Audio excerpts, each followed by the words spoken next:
Hello friends, मैं touch of the frozen heart का episode 4 लेके आ गई हूँ। हमारे ड्रामा के स्टार्टिंग में दिखाया जाता है सो वो यांग मेडिसिन दे रहा होता है। उसके साथ में उसका गार्ड गु यू खड़ा होता है। वो कहता है मास्टर 5 साल पहले नांगोंग के तलवार पे जहरीला जहर लगा हुआ था।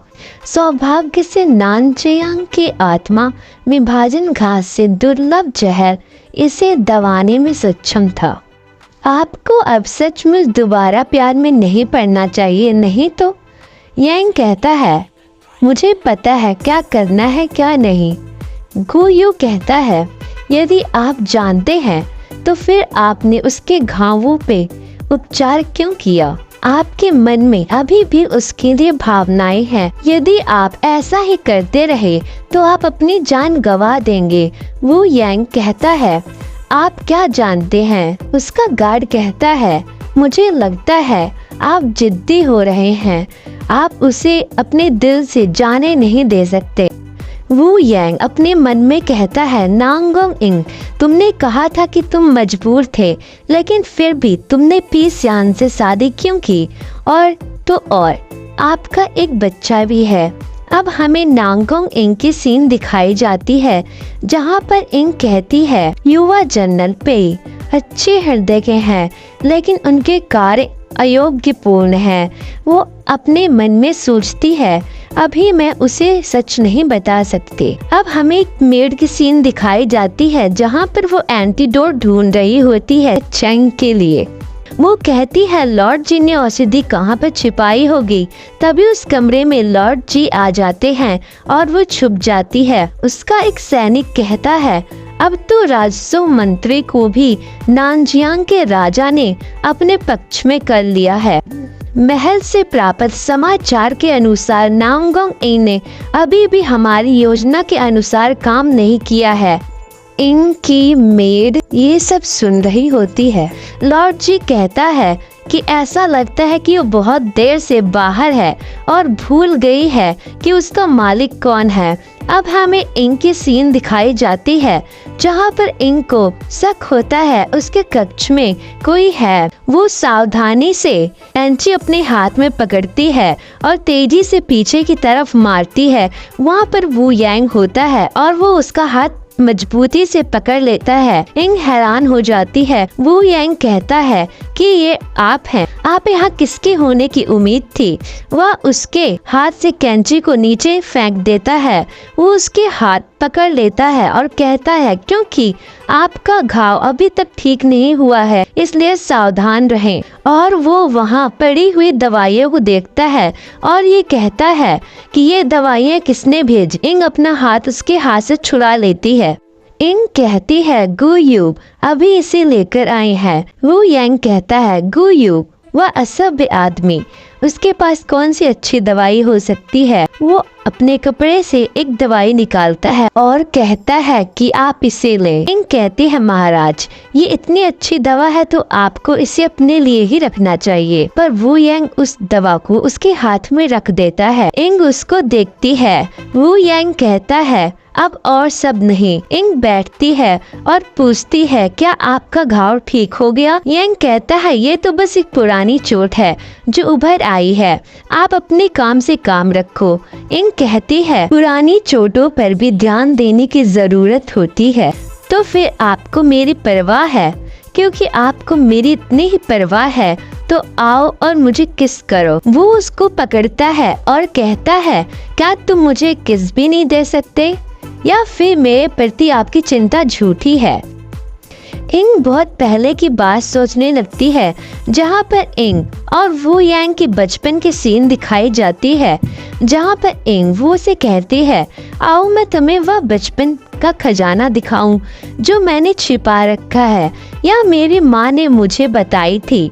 यह एक स्वर्गीय खजाना है, बुराई को दूर करने वाला मोती। तभी वो यांग अपने कपड़े में से एक जैड का टुकड़ा निकालता है और कहता है, ये सबसे अच्छा जैड टुकड़ा है जो मेरी माँ ने मेरे लिए छोड़ा था। इंग उसके हाथ से वह टुकड़ा लेती है और कहती है, आइए इन्हें एक साथ रखें। इसका मतलब है कि तुम मुझ में हो और मैं तुम में हूँ। यांग उसके गालों पे किस करता है और इंग उसके फॉरहेड पे किस करती है। अब हम प्रेजेंट में आते हैं और हमें पता चलता है कि यांग भी यही सोच रहा होता है। वो यांग उसको किस करने के लिए आगे बढ़ता है, लेकिन इंग पीछे हो जाती है। उसी वक्त वो यांग को वैद्य की बात याद आ जाती है कि उन्होंने कहा था कि श्रीमती पेई बहुत अधिक सोचती रहती हैं, जिसके कारण वे शारीरिक रूप से कमजोर हो गई हैं। ये सोच के यांग पीछे हो जाता है और कहता है कि मैंने और जनरल पेई को बुलाया है। कुछ ही दिनों में वह आपके बेटे को महल में ले आएंगे। ये सुन के इंग यांग को देखने लग जाती है और यांग चला जाता है। अब हमें सैन जीवी की सीन दिखाई जाती है, जहाँ पर वो कहती है, वह बुरी औरत नांगोंग इंग मनहूस औरत है। वो सारे सामानों को फेंकने लग जाती है। उसकी मेड लुओ कहती है, महारानी आप इतना गुस्सा क्यों कर रही हैं? कृपया अपने सेहत की ख्याल रखें। सैन कहती है, वह वास्तव में घटिया है। लुओ कहती है, महारानी नानजियांग के राजा की पुत्री होने के नाते आप उन चीज़ों से छुटकारा पा सकते हैं जिन्हें आप बर्दाश्त नहीं कर सकती, जैसे कि यह फूल। आप सही कह रहे हैं, मैं नांगोंग इंग को एक भव्य उपहार दूंगी। अब हमें थोड़े देर की बाद की सीन दिखाई जाती है, जहां पर सन अपने साथ एक लड़के को लेके नांगोंग इंग के कक्ष के पास पहुंच जाती है। सन उस लड़के से कहती है, तुम यही मेरे आदेश की प्रतीक्षा करो। वो कहता है, ठीक है। सन उसके कमरे में आती है। इंग आराम कर रही होती है।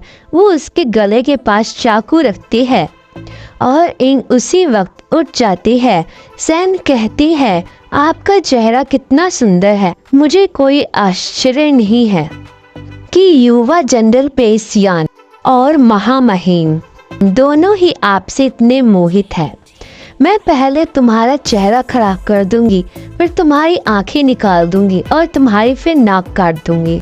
इंग कहती है, आखिरकार तुम्हारी क्या इच्छा है? सैन कहती है, मैं जानती हूँ कि तुम पुरुषों के बिना नहीं रह सकते, इसलिए मैं तुम्हारे लिए एक विशेष उपहार लाई हूँ।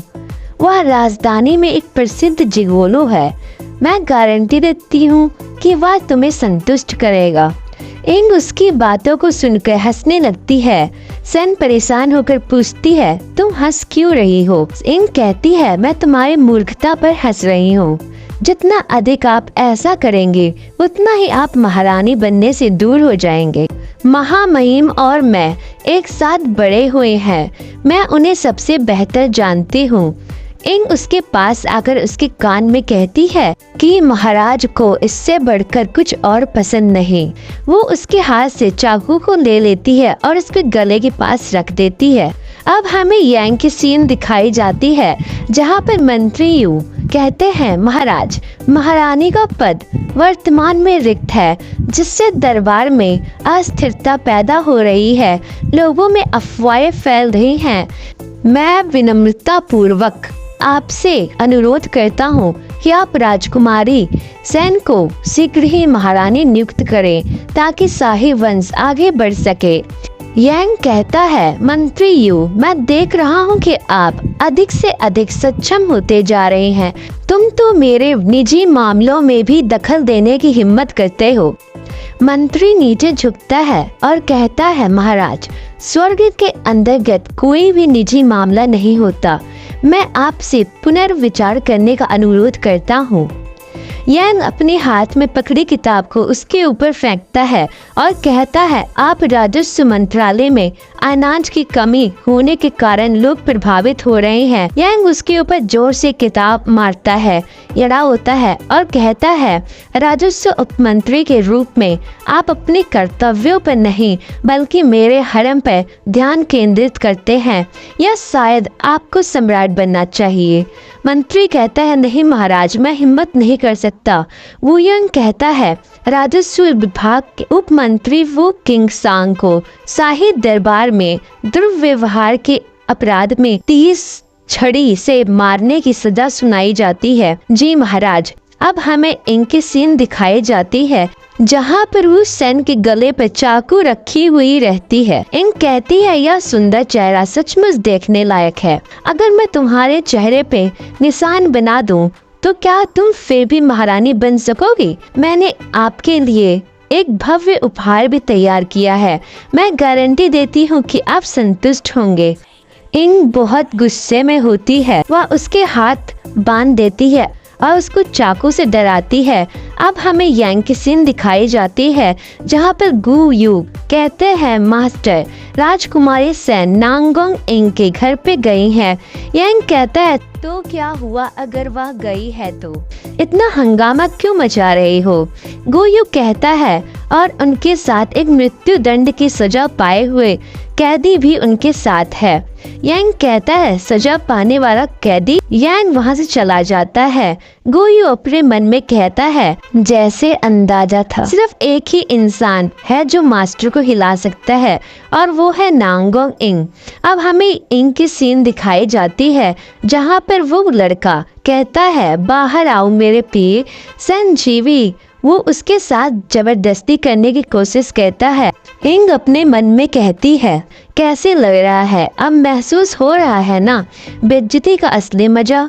अगली बार इतनी घटिया चालें चलने से पहले सोच लेना, मैं सिर्फ तमाशा देखने के लिए नहीं बनी, जरूरत पड़ी तो सब कुछ जला भी सकती हूँ। वो उस लड़के को मार देती है और वो मन में कहती है, मुझे चैंग के लिए मारक दवा ढूंढने के लिए जल्दी से यहाँ से निकलना होगा। वो यांग जल्दी से वहीं आ रहा होता है। वो पहुँचता है, वो देखता है इंग और सेन बैठे हुए हैं और इंग ने सेन के गले के पास चाकू रखा होता है। यांग गुस्से में कहता है, नांगोंग इंग, तुरंत रुको। राजकुमारी सेन को बेइज्जत करके तुमने एक गहरा अपराध किया है। राज परिवार के सम्मान को चुनौती देने की तुम्हारी हिम्मत का नतीजा तुम्हें अब भुगतना पड़ेगा। इसी पल से तुम्हें सजा दी जाती है हैंगजेंग हॉल में नौकरानी बनकर सेवा करने की। इंग अपने मन में कहती है, अब आखिरकार मैं यहाँ से आजाद हो रही हूँ। तो फ्रेंड्स, यहीं पे हमारे एपिसोड 4 की एंडिंग हो जाती है। Thanks for watching. Like, subscribe and share.